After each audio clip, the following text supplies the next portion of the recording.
Le manque de médecins, un sujet qui vous préoccupe. Quelques chiffres qu'il faut avoir à l'esprit. Dans notre région, on compte en moyenne 75 médecins pour 100 000 habitants.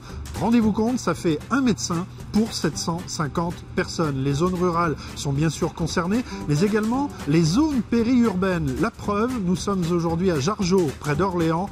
Vous allez nous donner votre avis et ça s'appelle « C'est vous qui le dites ».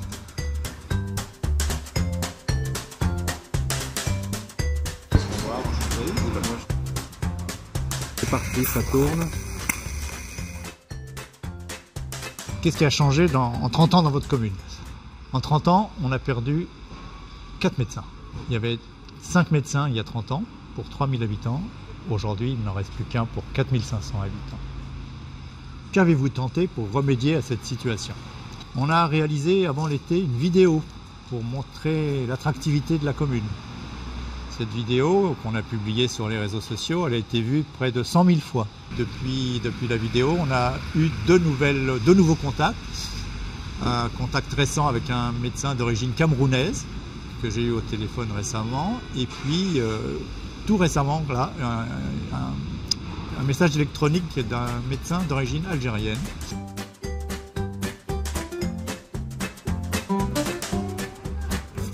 Vous allez peut-être regretter d'avoir accepté. Peut-être.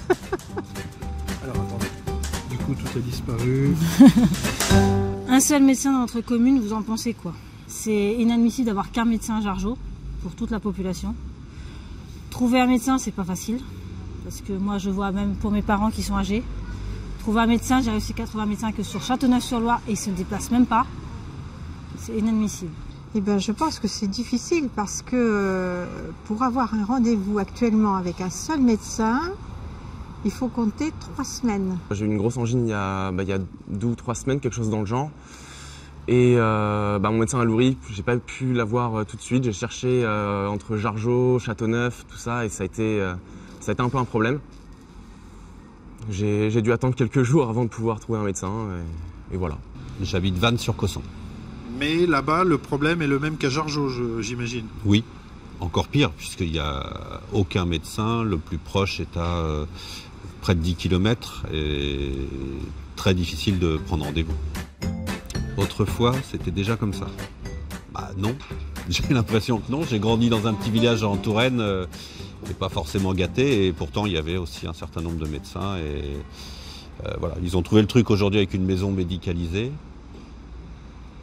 Ça a l'air d'aller mieux, en tout cas, que par chez moi. Autrefois, on ne parlait pas de la pénurie de médecins. Non, que ce soit les médecins, les dentistes, on ne se posait pas la question. On prenait l'annuaire, on appelait, dans la journée, on avait notre rendez-vous. Aujourd'hui, comment faites-vous quand le médecin ne peut pas vous recevoir? Ah, alors, ça c'est compliqué. On appelle le 15. Éventuellement, ça m'est arrivé, on va à l'hôpital de la Source.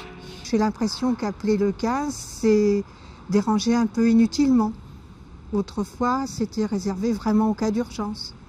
Là, se dire, c'est le seul moyen pour que j'ai un médecin au bout du fil, moi, ça me dérange. Aujourd'hui, comment faites-vous quand le médecin ne peut pas vous recevoir? Justement, j'attends. J'attends, j'appelle tous les jours dès l'ouverture et puis quand on me dit que je peux, je prévois un rendez-vous et puis j'y vais. Le gouvernement préconise de doubler le nombre de maisons de santé, de favoriser la télémédecine également. Vous en pensez quoi? Non, la télémédecine, honnêtement, moi j'y crois pas trop. Parce que le contact humain et puis tout ce qui est physique, les palpations, l'observation, non, je crois pas trop à la télémédecine. Les maisons de santé, oui, ça peut être une solution.